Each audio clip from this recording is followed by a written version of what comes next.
Hi, ഞാൻ doctor Juhi Das, Q&B health കെയറിലെ homeopathic ഫിസിഷ്യനാണ്. കാലുകളിലൊക്കെ ഈ വെയിൻസ്, അതായത് സിരകൾ തടിച്ച് പുലർന്നു കിടക്കുന്ന ഒരു ബുദ്ധിമുട്ടാണ് ഈ വെരിക്കോസ് വെയിൻ എന്ന് പറയുന്നത്. അപ്പോൾ പലപ്പോഴും എല്ലാവരും പറയുന്നത് വെച്ചാൽ വെരിക്കോസ് വെയിൻ കാലുകളിൽ മാത്രമാണ് വരുന്നത്. പക്ഷേ ഇത് കാലുകളിൽ മാത്രമല്ല, അത് എല്ലാ ഓർഗൻസിനെയും വെച്ചാൽ ഹാർട്ട്, ആനൽ റീജിയൺ, ടെസ്റ്റിസ്, അങ്ങനെ പല ഏരിയാസിനും ഇത് എഫക്റ്റ് ചെയ്യും.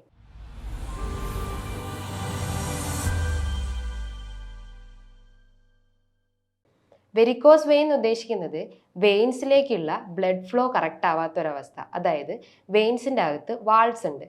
ഈ വാൾവ്സിൻ്റെ സഹായത്തോടെയാണ് ബ്ലഡ് സർക്കുലേഷൻ നടക്കുന്നത്, ബ്ലഡ് ഫ്ലോ ഉണ്ടാവുന്നത്. അപ്പോൾ ഈ വാൾവ്സിൻ്റെ എന്തെങ്കിലും ഡാമേജ് വരുമ്പോൾ അവിടെ ബ്ലഡ് ഫ്ലോ ബ്ലോക്ക് ആവും. അതായത് ഒരു ക്ലോട്ട് അല്ലെങ്കിൽ സർക്കുലേഷൻ കറക്റ്റ് ആവാത്തൊരവസ്ഥ വരും. അങ്ങനെയാണ് അപ്പോൾ ആ ഒരു ഏരിയയിൽ ആ ഒരു വെയിൻസ് തടിച്ച് വീർത്തിരിക്കും. അങ്ങനെയാണ് ഈ വെരിക്കോസിറ്റി എന്ന് ഉദ്ദേശിക്കുന്നത്. ഇത് കാലുകളിൽ വരാം, ചിലപ്പോൾ നമുക്ക് ആനൽ റീജിയണിൽ വരാം, അല്ലെങ്കിൽ പുരുഷന്മാർ നോക്കുമ്പോൾ ടെസ്റ്റിസിൽ വരാം. അങ്ങനെ പല ഏരിയാസിലും ഇത് വരാം. നമ്മുടെ ശരീരത്തിൽ 2 രീതിയിലാണ് വെയിൻസ് കാണപ്പെടുന്നത്. ഒന്നാമതായിട്ട് സൂപ്പർഫിഷ്യൽ വെയിൻസും രണ്ടാമതായിട്ട് ഡീപ്പ് വെയിൻസും. ഈ സൂപ്പർഫിഷ്യൽ വെയിൻസിലൂടെ രക്തം പാസ് ചെയ്യുമ്പോൾ എന്തെങ്കിലും ബ്ലോക്ക് വരിക, അതായത് വാൾവ്സിന് എന്തെങ്കിലും ഡാമേജ് വരുമ്പോൾ അങ്ങനെ ബ്ലഡ് ഫ്ലോ ബ്ലോക്ക് വരികയും അങ്ങനെ വെരിക്കോസിറ്റിയിലേക്ക് അത് ലീഡ് ചെയ്യും. അതായത് വെയിൻസ് തടിച്ച് വീർത്തിരിക്കുന്നു, അങ്ങനെ അത് വെരിക്കോസിറ്റിയിലേക്ക് വരാനുള്ള ചാൻസ് ഉണ്ട്. മറ്റ് പ്രധാനപ്പെട്ട കാരണം എന്ന് പറഞ്ഞു കഴിഞ്ഞാൽ, നമ്മൾ കൂടുതലായിട്ട് നിൽക്കുന്ന ആളുകളുണ്ടാവും. അതായത് പോലീസ്മാന്, അല്ലെങ്കിൽ ഡോക്ടേഴ്സ്, അല്ലെങ്കിൽ നേഴ്സസ്, അല്ലെങ്കിൽ സെയിൽസിലൊക്കെ വർക്ക് ചെയ്യുന്ന ആളുകൾ, അങ്ങനെ കുറേ നേരം നിൽക്കുന്ന ആളുകളിലും വെരിക്കോസിറ്റി കാണാനുള്ള ചാൻസ് ഉണ്ട്. ഇവിടെ എന്താ സംഭവിക്കുന്നത് പറഞ്ഞു കഴിഞ്ഞാൽ, വീനസ് പൂളിങ് വരുന്നു. അതായത് നമുക്ക് കാലിനൊരു കഴച്ചിൽ വരുന്നു, അല്ലെങ്കിൽ ഒരു തടിപ്പ് പോലെ അങ്ങനെയൊക്കെ ഫീൽ ചെയ്യുന്നു. അപ്പോൾ ഒരു പെയിൻ പോലെയൊക്കെ ഫീൽ ചെയ്യുന്നു. അങ്ങനെ വെരിക്കോസിറ്റിയിലേക്ക് ലീഡ് ചെയ്യാനുള്ള ഒരു ചാൻസ് ഉണ്ട്. മറ്റൊരു പ്രധാനപ്പെട്ട കാരണം എന്ന് പറഞ്ഞു കഴിഞ്ഞാൽ, നമുക്ക് എന്തെങ്കിലും ഹെറിഡിറ്ററി ടെൻഡൻസി, അതായത് അച്ഛനും അമ്മയ്ക്കും അല്ലെങ്കിൽ മറ്റു കുടുംബാംഗങ്ങൾക്കൊക്കെ ഈ ഒരു വെരിക്കോസിറ്റി ഉണ്ടെങ്കിൽ അതൊരു 80% നമ്മൾക്ക് വരാനുള്ള ഒരു ചാൻസ് ഉണ്ട്. മറ്റ് പ്രധാനപ്പെട്ട ഒരു കാരണം എന്ന് പറഞ്ഞാൽ ഫൈബർ റിച്ച് ഫുഡ് അല്ലാതെ കഴിക്കുന്നത്. അതായത് ഫുഡ് ഐറ്റംസിൽ എന്തെങ്കിലും വേരിയേഷൻസ് വരുമ്പോഴും വെരിക്കോസിറ്റി ലീഡ് ചെയ്യാനുള്ള ഒരു കാരണമുണ്ട്. ഈ ഒരു വെരിക്കോസിറ്റിനെ പല സ്റ്റേജുകളാക്കി തിരിച്ചിട്ടുണ്ട്, അല്ലെങ്കിൽ ഒരു വെരിക്കോസിനെ ഏകദേശം ഒരു 4 സ്റ്റേജ് ആക്കിയിട്ട് തിരിച്ചിട്ടുണ്ട്. ഫസ്റ്റ് സ്റ്റേജ് എന്ന് പറഞ്ഞു കഴിഞ്ഞാൽ, ആളുകൾക്ക് ജസ്റ്റ് ആ ഒരു സർഫസ് നോക്കുമ്പോൾ, അല്ലെങ്കിൽ കാലിൻ്റെ ഒരു അപ്പിയറൻസ് നോക്കുമ്പോൾ ആ ഒരു ഏരിയയിൽ വെയിൻസ് ഇങ്ങനെ തടിച്ച് പുലർന്ന് കിടക്കുന്നതാണ്, തടിച്ച് വീർത്തിരിക്കുന്നത് കാണാം. അതാണ് ഫസ്റ്റ് സ്റ്റേജ് എന്ന് പറയുന്നത്. അതായത് അവിടെ ബ്ലഡ് ഫ്ലോ കറക്റ്റ് ആവുന്നില്ല, അല്ലെങ്കിൽ വാൾസിന് എന്തെങ്കിലും ഡാമേജ് വരുമ്പോൾ ആ ഒരു ഏരിയയിലെ വെയിൻസ് ഒക്കെ തടിച്ച് വീർത്തിരിക്കും. അത് ഫസ്റ്റ് സ്റ്റേജ്. സെക്കൻഡ് സ്റ്റേജിലോട്ട് വരുമ്പോഴാണ് നമുക്ക് പെയിൻ ഉണ്ടാവും, അതായത് വേദന ഉണ്ടാവും. നമ്മൾ കുറേ നേരം നിൽക്കുമ്പോഴോ അല്ലെങ്കിൽ കുറേ നേരം നടക്കുമ്പോഴോ ഒക്കെ നമുക്കൊരു കാലിനൊരു കടച്ചിൽ പോലെ ഫീൽ ചെയ്യും. അതാണ് സെക്കൻഡ് സ്റ്റേജ് എന്ന് പറയുന്നത്. തേർഡ് സ്റ്റേജിലോട്ട് വരുമ്പോഴാണ് നമുക്ക് ഡിസ്കളറേഷൻ ഉണ്ടാവുക. അതായത് കാലിനൊരു ഇത് നോക്കിക്കഴിഞ്ഞാൽ അവിടെ ഒരു ബ്ലാക്ക് കളറിൽ അല്ലെങ്കിൽ ബ്രൗൺ കളറിലൊക്കെ ഒരു ഡിസ്കളറേഷൻ കാണും. ഇവിടെ എന്താ സംഭവിക്കുന്നതെന്ന് പറഞ്ഞു കഴിഞ്ഞാൽ, ഒരു വെയിൻസ് ആ ഇന്റേണൽ ആയിട്ട് എന്തെങ്കിലും ബ്ലീഡിങ് വരുമ്പോഴാണ് ഈ ഒരു ഡിസ്കളറേഷൻ ഉണ്ടാവുക. അതായത് ആ ഉള്ളിലത്തെ വെയിൻസിന് ഡാമേജ് വരുമ്പോൾ അല്ലെങ്കിൽ ബ്രേക്ക് വരുമ്പോഴാണ് ഈ ഒരു ഡിസ്കളറേഷൻ വരിക. അതായത് ഇന്റേണൽ ബ്ലീഡിങ് അവിടെ സംഭവിക്കുന്നു. അങ്ങനെയാണ് ഡിസ്കളറേഷനിലേക്ക് ലീഡ് ചെയ്യുന്നത്. മറ്റൊരു സ്റ്റേജാണ്, അതായത് ഫോർത്ത് സ്റ്റേജ് എന്ന് പറയുമ്പോഴാണ് അവിടെ ഇച്ചിങ് വരുന്നു. അതായത് നമ്മൾ ഈ ഒരു അതായത് ബ്ലഡ് ഫ്ലോ കറക്റ്റ് ആവുന്നില്ല. അപ്പോൾ ബ്ലഡ് ഫ്ലോ കറക്റ്റ് ആവാതിരിക്കുമ്പോൾ അവിടെ ഇച്ചിങ് വരുന്നു. അതായത് നമ്മൾ നന്നായി ചൊറിഞ്ഞ് അത് പൊട്ടാനുള്ളൊരു ചാൻസ് ഉണ്ട്. അങ്ങനെ ഒരു അൾസറിലേക്കും അത് ലീഡ് ചെയ്യാനുള്ള ഒരു ടെൻഡൻസി ഉണ്ട്. അതായത് വെരിക്കോസ് അൾസറിലേക്കും അത് ലീഡ് ചെയ്യാനുള്ള ഒരു ടെൻഡൻസി ഉണ്ട്. ഇതാണ് ഇത്രയും സ്റ്റേജുകളാണ് ഈ ഒരു വെരിക്കോസ് വെയിനിൽ നമ്മൾ കാണുന്നത്. ഞാൻ നേരത്തെ പറഞ്ഞു, ഈ വെരിക്കോസ് വെയിൻ അതായത് പല ഏരിയാസിനെ എഫക്റ്റ് ചെയ്യുക. അതായത് വെയിൻസിന് ഡയലറ്റേഷൻ വരുമ്പോൾ അത് പല ഏരിയാസിനെ ഇത് എഫക്റ്റ് ചെയ്യാമെന്ന് പറഞ്ഞു. അപ്പോൾ ഒന്നാമതായിട്ട് ആനസ് റീജിയനിൽ വരുമ്പോഴാണ് അത് ഹെമറോയിഡ് ആയിട്ട് വരിക. ഹെമറോയിഡ് എന്ന് പറയുമ്പോൾ നമുക്ക് മലം പാസ് ചെയ്യുമ്പോൾ നമുക്ക് ബുദ്ധിമുട്ടുണ്ടാവുക, അല്ലെങ്കിൽ പെയിൻ ഉണ്ടാവുക, അല്ലെങ്കിൽ ബ്ലീഡിങ് വരിക. അതാണ് ഹെമറോയിഡ് എന്ന് പറയുന്നത്. മറ്റൊന്നാണ് നേസൽ പോളിപ്പ്, അതായത് മൂക്കിലൊക്കെ ദശ വളരുക. അവിടെയും ഈ വെയിൻസ് ഡയലേറ്റ് ചെയ്യുന്ന ഒരു അവസ്ഥയാണ്. അപ്പോൾ നമുക്ക് ശ്വാസം എടുക്കാൻ ബുദ്ധിമുട്ടുണ്ടാവും, മൂക്ക് അടഞ്ഞ പോലെ തോന്നും, ഇടയ്ക്കിടയ്ക്ക് ജലദോഷം വരും. പ്രധാനമായിട്ട് ഇത് കുട്ടികളിലാണ് കാണപ്പെടുന്നത്. മറ്റൊന്നാണ് പുരുഷന്മാരെ നോക്കുമ്പോൾ ടെസ്റ്റിസ്, അതായത് സ്ക്രോട്ടത്തിൻ്റെ റീജിയനിലൊക്കെ അവിടുത്തെ വെയിൻസ് ഡയലേറ്റ് ആവുക, അല്ലെങ്കിൽ അവിടെ വെയിൻസ് വീർത്ത് വരിക. അങ്ങനെയാണ് അത് ഹൈഡ്രോസ് അല്ലെ വെരിക്കോസീൽ എന്ന് പറയുന്നത്. അങ്ങനെ പല ഏരിയാസിലും ഈ വെയിൻസ് ഡയലേറ്റ് ചെയ്തു വരികയാണെങ്കിൽ പല പേരിലാണ് ഇത് അറിയപ്പെടുന്നത്. ഈ ഒരു വെരിക്കോസ് വെയിൻ വന്നു കഴിഞ്ഞാൽ നമുക്ക് ഡയറ്റിലൂടെ കുറച്ച് മാറ്റങ്ങൾ വരുത്താം. അപ്പോൾ ഒഴിവാക്കേണ്ട ഭക്ഷണങ്ങൾ എന്ന് പറഞ്ഞു കഴിഞ്ഞാൽ, ഫ്രൈഡ് ഫുഡ് ഐറ്റംസ്, അതായത് പ്രോസസ്ഡ് ഫുഡ് ഐറ്റംസ് ഒക്കെ അവോയ്ഡ് ചെയ്യുക.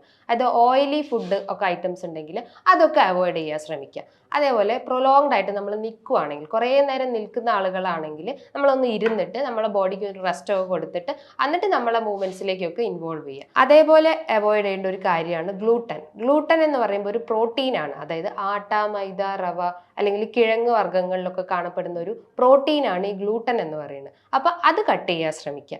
അതേപോലെ പാലുൽപ്പന്നങ്ങൾ, യോഗട്ട്, തൈര് അതൊക്കെ ഉണ്ടെങ്കിൽ അത് ഒഴിവാക്കിയിട്ട് ഭക്ഷണം കുറച്ചുകൂടി ഹെൽത്തി ഫുഡ് ഐറ്റംസ് ഇൻക്ലൂഡ് ചെയ്യാൻ ശ്രമിക്കുക.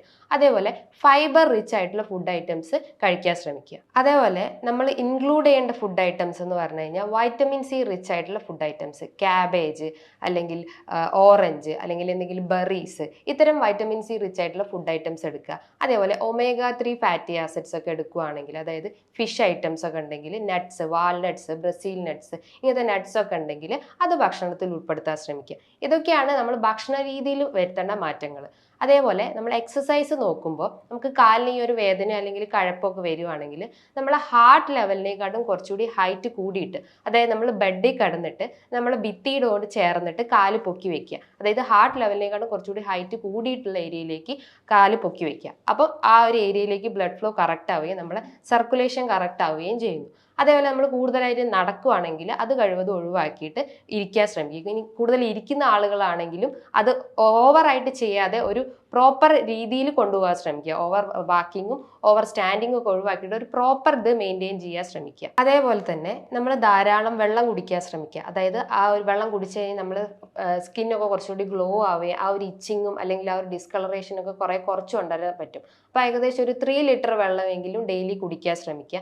ഇനിയിപ്പോൾ നമുക്ക് കാലിന് അത്രയും വേദനയൊക്കെ ഉണ്ടെങ്കിൽ, ഒരു കഴച്ചിലോ അല്ലെങ്കിൽ വേദനയൊക്കെ ഫീൽ ചെയ്യുന്നുണ്ടെങ്കിൽ നമ്മളൊരു ബാൻഡേജ് അല്ലെങ്കിൽ ഒരു ഇലാസ്റ്റിക് ബാൻഡേജ് കാലിന് റാപ്പ് ചെയ്തിടുന്നത് അത്രയും നല്ലത്. അപ്പോൾ നമുക്ക് ആ ഒരു പെയിനൊക്കെ കുറച്ചൊരു ശമനം ഉണ്ടാവും.